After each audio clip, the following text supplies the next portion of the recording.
So basically, several reasons it would not be advisable for employees to book their own airfare for work-related travel.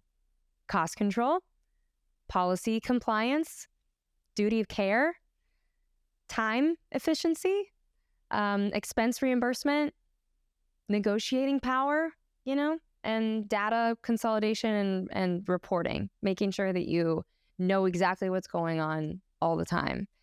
Because it's not your family vacation to Destin, Florida. It's, typically anywhere from 20 to 2,000 people. You need to know what's going on.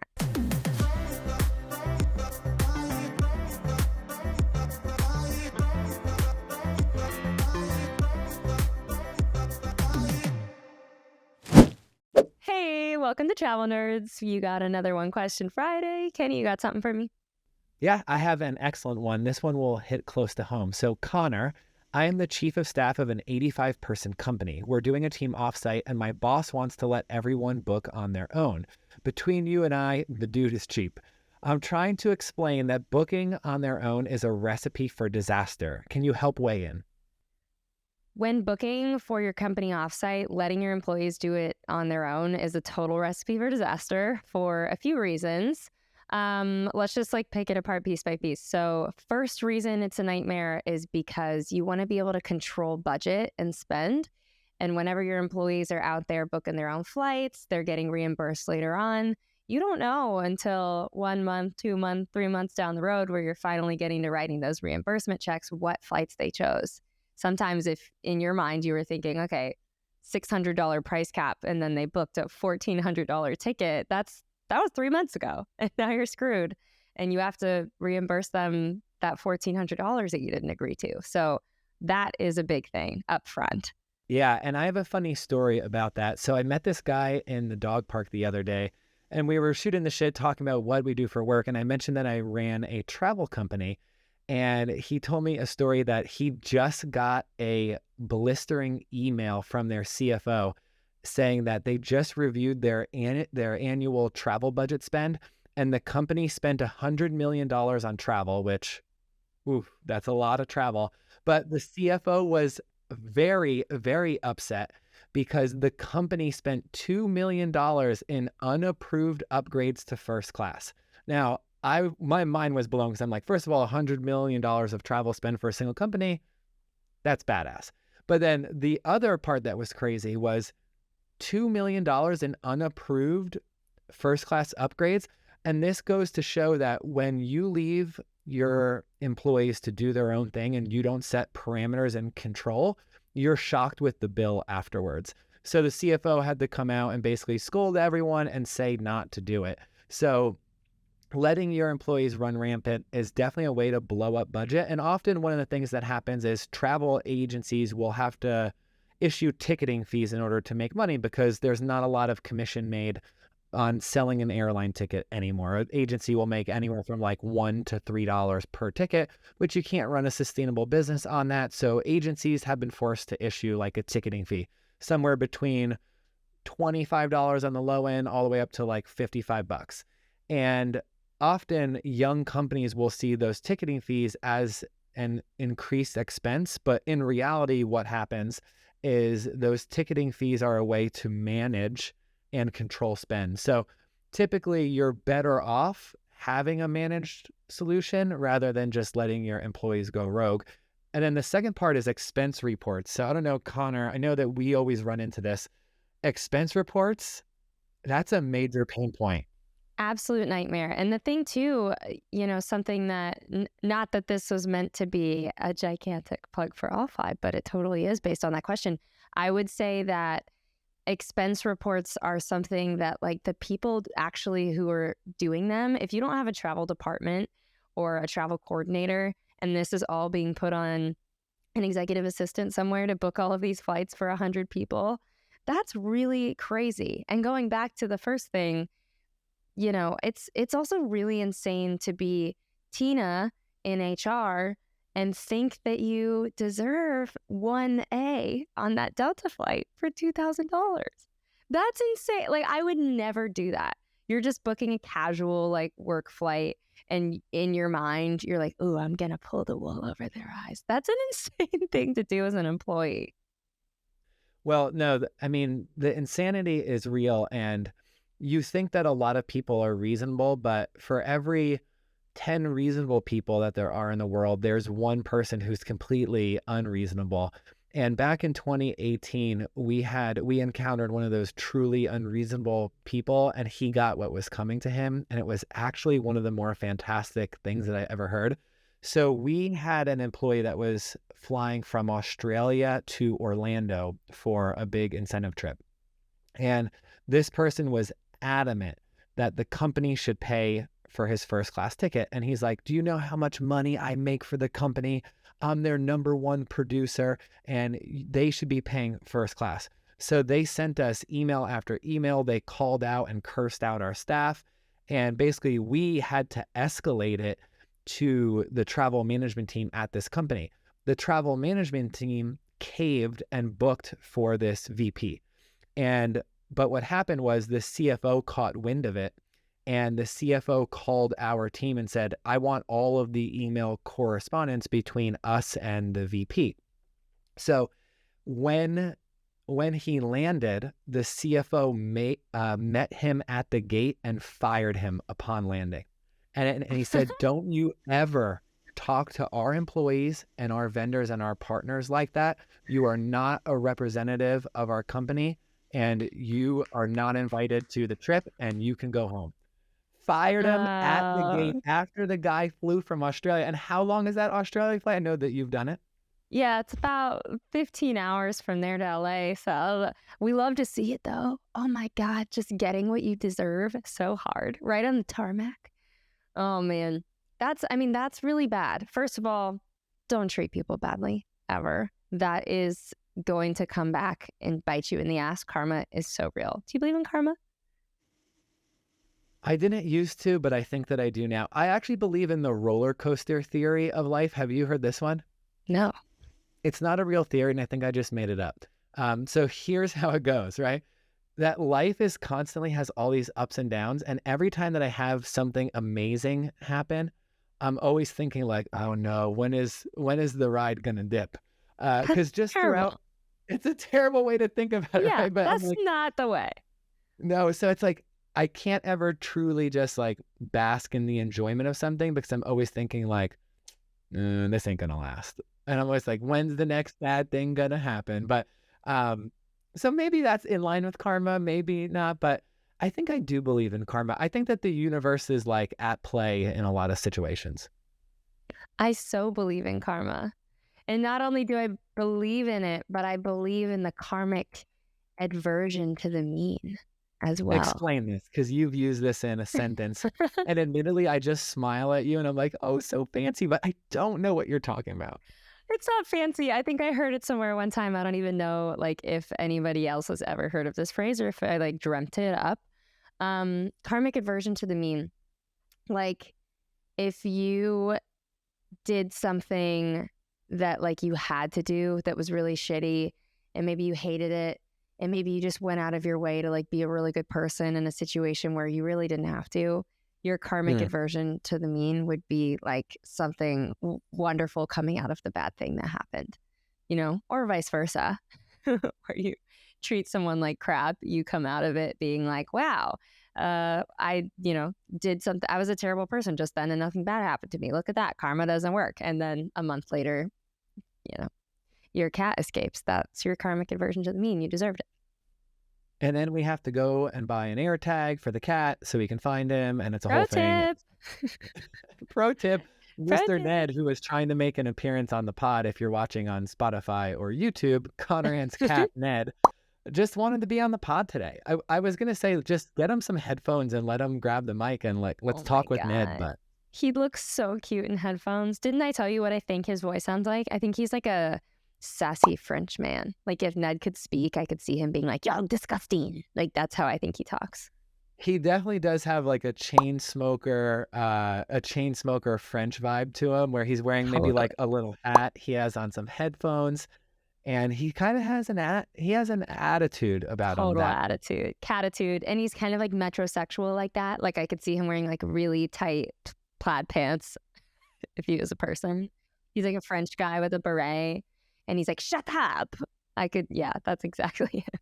Well, the thing that I was thinking about Ned too is when Ned's cat friends in Australia meet him and they see him as this like newfound, reimagined French cat, his Australian friends are gonna think that he's such a little bitch for like selling out. Totally. He has like 16 brothers and sisters, so they're probably all just like Australian rednecks. And then Ned lives this like really bougie lifestyle where he has $100 air tag around his neck at all times. Yeah.